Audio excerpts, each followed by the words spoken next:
बहू का गृह प्रवेश कराया जाता है।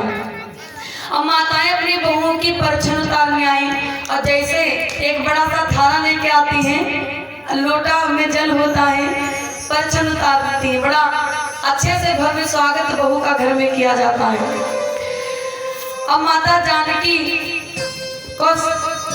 जानकी, मांडवी, श्रुति कीर्ति, लक्ष्मण की पत्नी उर्मिला, चार बहुएं खड़ी, 3 माताएं, 3 सास हैं सम्मान के लिए। तो दशरथ जी ने कहा परछन बाद में उतारो, पहले मैं एक बात कहता हूँ, वो बात सुनो। कितनी बढ़िया ससुर ने बात बोली है। बोले बधूलरी किनी पर घर आई, राखेउ नयन पलक की नाई।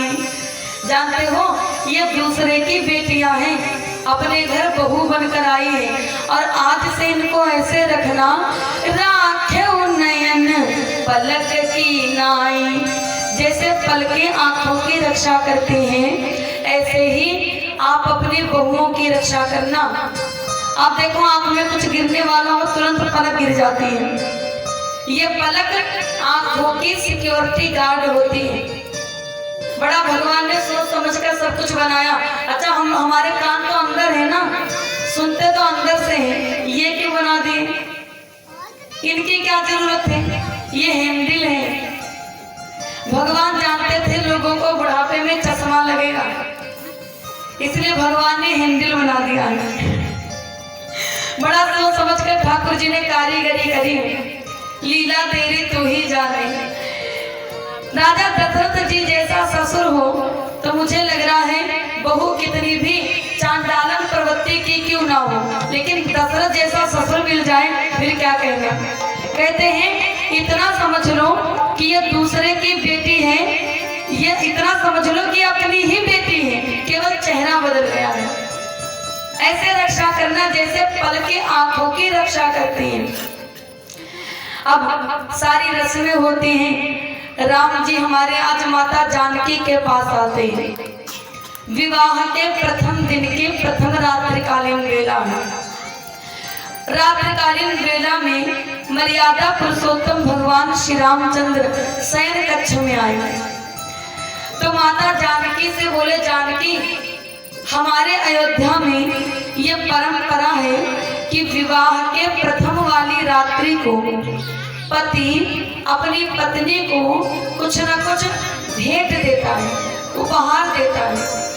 ये राम भी अपनी जानकी को उपहार देगा। जानकी मैया ने कहा, अरे प्रभु आप तो सर्वेश्वर हो, आप तो सब कुछ हो, मुझे आप मिल गए, सब कुछ मिल गया, क्या मांगू मैं आपसे? बोले नहीं, मांगोगी नहीं, मैं दूंगा, मैं उपहार दूंगा। हमारे रघुकुल की परंपरा है कि पत्नी को पति उपहार दे। अच्छा, जानकी मैया ने कहा क्या दोगे प्रभु? राम जी ने कहा मैं अपनी जानकी को, मैं अपनी पत्नी को ऐसा उपहार दूंगा जो आज से पहले न किसी ने दिया था और न दिया है, न कभी देगा।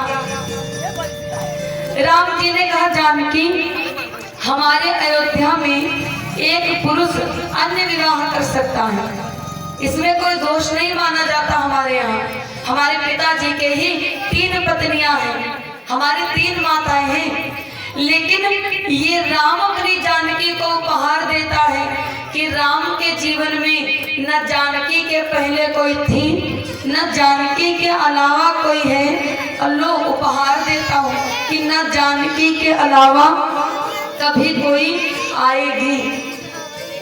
कितना सुंदर उपहार दिया है। पति अपनी पत्नियों के नाम चाहे खेती लिखा दे, चाहे प्लॉट लेके दे दे, चाहे जमीन खरीद के दे दे, लेकिन ये उपहार नहीं देंगे। देंगे बताओ? ये उपहार पति पत्नियों को नहीं दे सकते, चाहे मार मार के लो, लेकिन ये गिफ्ट नहीं देंगे। कितना सुंदर उपहार दिया है कि जानकी के अलावा ना कोई थी ना कोई है, और कितना सुंदर उपहार है कि ना कभी कोई आएगी। राम जी ने कहा जानकी हमारे अयोध्या में पति पत्नी को ही नहीं, पत्नी भी पति को उपहार देती है। तो क्या तुम अपने राम को कुछ नहीं दोगी? जानकी मैया बोली, अरे प्रभु क्या कहते हो, आप सर्वेश्वर हो, भगवान हो, भगवान को कोई क्या दे सकता है। तो राम जी ने अपना पीला पीला पीताम्बर फैलाया और पीताम्बर फैलाकर बोले, जानकी तुम्हारा राम तुम्हारे आगे याचक बनकर खड़ा है। याचक मतलब भिखारी बनकर खड़ा है, क्या अभी भी अपने राम को कुछ नहीं दोगी। तो जानकी मैया ने कहा, क्या दूं मैं इनको। सोचती रही, सोच करके बोली, प्रभु मैं आपको एक नाम दूंगी और ऐसा नाम दूंगी कि उस नाम से आपको केवल मैं ही बुलाऊंगी, गुप्त नाम होगा। राम जी ने कहा, ऐसा कैसे हो सकता है। बोली, तो जाओ प्रभु, तो नाम नहीं दूंगी। जानकी मैया ने कहा, प्रभु केवल उस नाम से मैं बुलाऊंगी, अगर मंजूर हो तो बताओ, तभी नाम दूंगी। राम जी ने कहा, बताओ। देखो जानकी, ये नाम गुप्त रहेगा, इस नाम से केवल आप बुलाओगी, लेकिन क्या पता कभी आप हमसे बिछड़ जाओ, क्या पता आप कभी हमसे दूर हो जाओ। इसलिए मैं वो नाम, जो ऐसी स्थिति अगर आई कभी, तो वो नाम मैं अपने किसी करीबी व्यक्ति को बता दूंगा।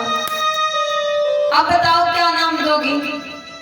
जानकी मैया ने कहा, सबके सामने नहीं कहूंगी, सबके सामने तो आपको नाथ स्वामी कहूंगी, लेकिन जब आप एकांत में खड़े होगे, अकेले में खड़े होगे, तो मैं आपसे कहूंगी करुणा निधान। ये जानकी मैया ने नाम दिया है करुणा निधान। आप लोग पढ़े लिखे बैठे हो, मानस प्रेमी हो, मानस आपने सहस्त्रों बार पढ़ी होगी, आपने देखा होगा कि ये करुणा निधान नाम मानस में ज्यादा से ज्यादा 2 या 3 जगहों के अलावा नहीं मिलेगा। एक जगह कल आपने सुनी थी, जब जानकी मैया ने पूजन किया था गौरी मैया का, तो गौरी मैया ने कहा था, सुन सिया सत्य आशीष हमारी, पूजी मन कामना तुम्हारी। जाओ तुम्हारी कामना पूरी होगी। लेकिन जानकी मैया गई नहीं थी ना, विचार किया था पता नहीं कौन कामना, पहले वाली या बाद वाली।